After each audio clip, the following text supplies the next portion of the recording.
नमस्कार साथियों, Ayush competition classes में आप सबका स्वागत है।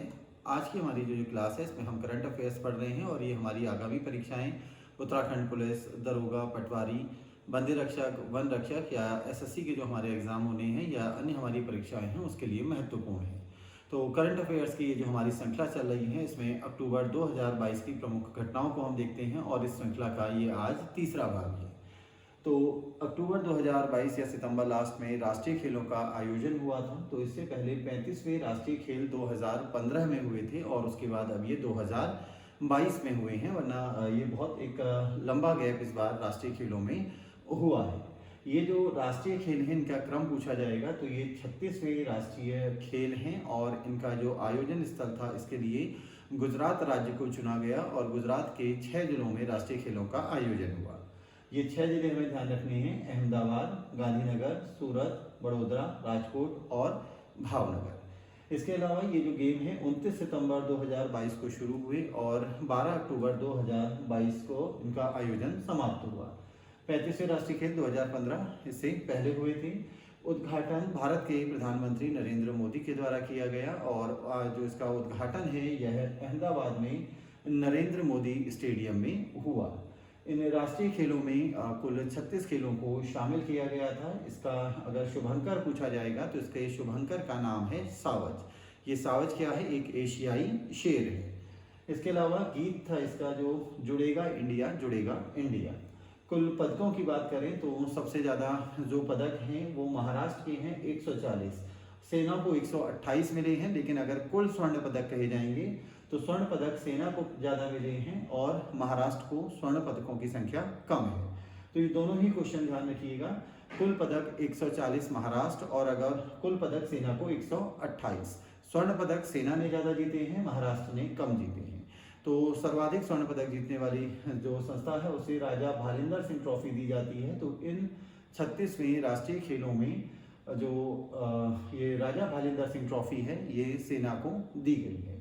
अन्य तथ्यों की हम अगर इसमें बात करें तो साजन प्रकाश ये भारतीय तैराक हैं, केरल राज्य का प्रतिनिधित्व करते हैं और इन्हें सर्वश्रेष्ठ खिलाड़ी या सर्वश्रेष्ठ पुरुष खिलाड़ी का अवार्ड दिया गया। सर्वाधिक पदक जीतने वाले पुरुष खिलाड़ी साजन प्रकाश।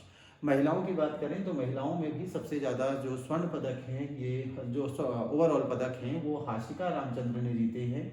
ये तैराक हैं, कर्नाटका का प्रतिनिधित्व करती हैं और इन्हें सर्वश्रेष्ठ महिला खिलाड़ी का इसमें पुरस्कार दिया गया। तो ये 36वें राष्ट्रीय खेलों में महत्वपूर्ण तथ्यों को हमें ध्यान रखना है।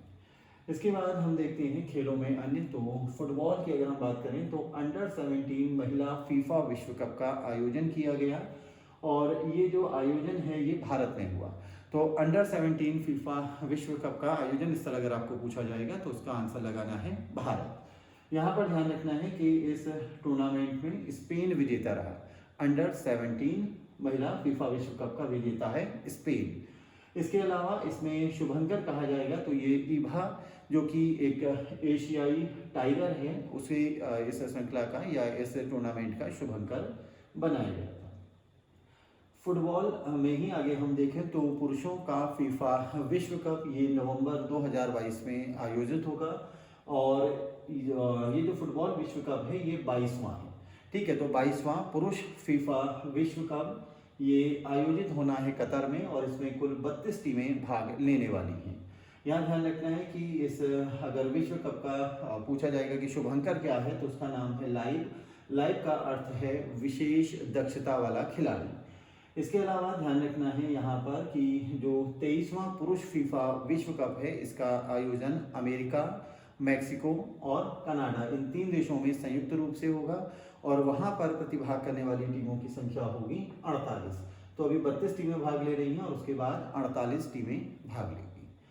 अब हम बात करते हैं फीफा महिला विश्व कप जो कि 2023 में आयोजन किया जाएगा। ये आयोजन ऑस्ट्रेलिया और न्यूजीलैंड में होगा। इसमें कुल 32 टीमें भाग लेंगी और इसका जो शुभंकर है वो तजूनी बनाया गया है। तजूनी एक पेंगुइन की आकृति है। तो ये महिला फीफा विश्व कप 2023 के विषय में महत्वपूर्ण तथ्य हैं। ये हमारी आगामी परीक्षाओं के लिए हमें याद रखनी है।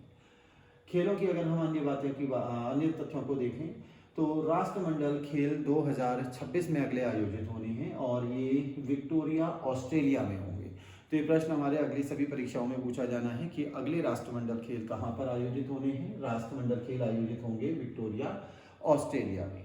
और ये जो अभी 2022 में राष्ट्रमंडल खेल आयोजित हुए थे ब्रिटेन में, उनमें शूटिंग नहीं थी, तो अगले राष्ट्रीय खेलों में शूटिंग को शामिल कर लिया गया है और कुश्ती की जो स्पर्धाएं हैं वो आगामी राष्ट्रमंडल खेलों में शामिल नहीं होंगी। तो कुश्ती को राष्ट्रमंडल खेल 2026 से बाहर कर दिया गया है और शूटिंग को शामिल कर लिया गया है। फार्मूला वन ये रेसिंग जो टूर्नामेंट होता है, इसकी विश्व विजेता बने हैं मैक्स वर्स्टापेन। ये रेड बुल टीम की ओर से खेलते हैं। तो अगर इस बार फार्मूला वन का विजेता पूछा जाएगा तो इनका नाम ध्यान रखना है। सुल्तान ऑफ जोहोर कप ये मलेशिया में आयोजित किया गया और ये हॉकी का एक प्रमुख टूर्नामेंट है। इस टूर्नामेंट का विजेता भारत रहा और फाइनल में भारत के द्वारा ऑस्ट्रेलिया को हराया गया। तो ये विजेता और उप विजेता ध्यान रखना है। सुल्तान ऑफ जोहोर कप मलेशिया के में आयोजित हुआ है। विजेता है भारत और उप विजेता है ऑस्ट्रेलिया। विश्व बिलियर्ड्स चैंपियनशिप, ये विश्व बिलियर्ड्स चैंपियनशिप 2022 भारत के खिलाड़ी हैं पंकज अडवाणी, उनके द्वारा जीती गई है। तो ये प्रश्न पहले भी कई बार पूछा गया चुका है कि पंकज अडवाणी किस खेल से संबंधित हैं, बिलियर्ड्स से। और आयोजन इसका हुआ था कुआलालंपुर, ये कुआलालंपुर मलेशिया में है। इसके बाद खेलों में हरमनप्रीत कौर, ये हरमनप्रीत कौर ये भारत की महिला क्रिकेट खिलाड़ी हैं और आईसीसी के द्वारा इन्हें अक्टूबर माह में प्लेयर ऑफ द मंथ का खिताब दिया गया है।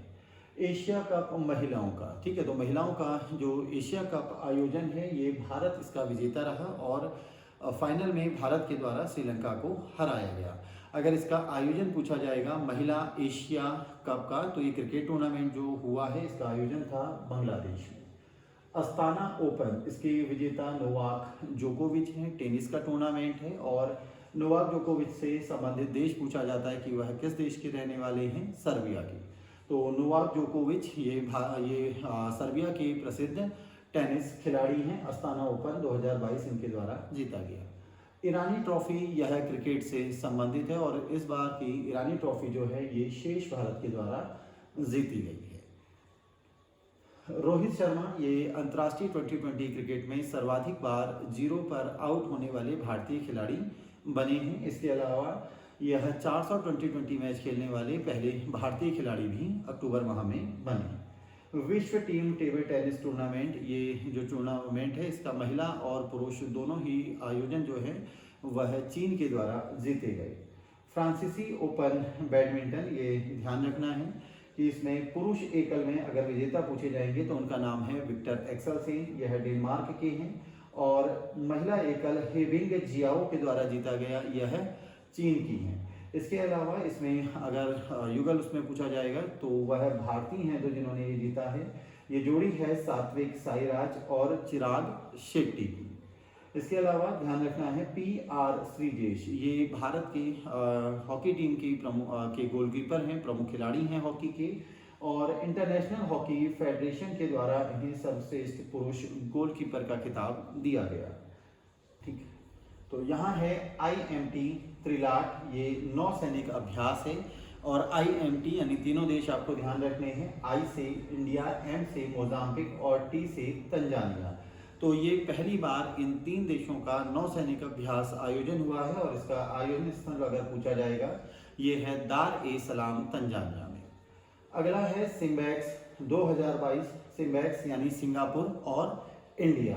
तो ये भी नौसैनिक अभ्यास है और इस बार का ये जो नौसैनिक अभ्यास है इसका आयोजन विशाखापट्टनम में हुआ। ग्लोबल हंगर इंडेक्स की सूची जारी की गई है और इसमें कुल 121 देशों को शामिल किया गया है। तो इस सूची में भारत का क्रम 107वां है। ये महत्वपूर्ण प्रश्न है। इयान यह एक चक्रवात है और ये जो चक्रवात है इयान, यह फ्लोरिडा अमेरिका में आया था, उसको इयान नाम दिया गया।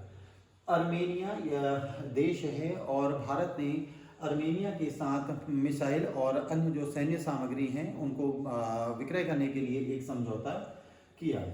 तो ये प्रमुख हमारे कुछ फैक्ट रह गए थे हमारी पिछली कक्षाओं में और इसी के साथ हमारा आज का ये टॉपिक समाप्त होता है। धन्यवाद।